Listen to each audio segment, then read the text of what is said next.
I am Vaishnavi of class 8. I am from Global Kids School. Today my topic is Sankranti and Bogipallu. మీకు తెలుసా భోగి నాడు చిన్నపిల్లలకు ఎందుకు భోగిపళ్ళు పోస్తారు?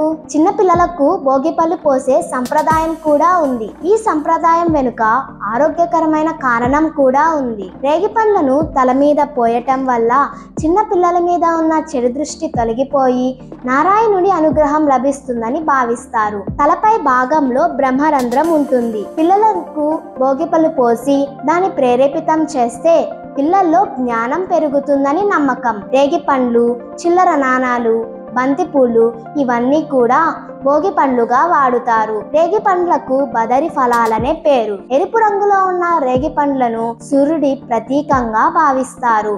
ఆదిత్యుడి ఆశీస్సులు పిల్లలందరికీ దక్కాలని భోగి పళ్ళు పోస్తారు. Thank you. If you like this video, please do like and share, comment and subscribe to our Global Kids YouTube channel.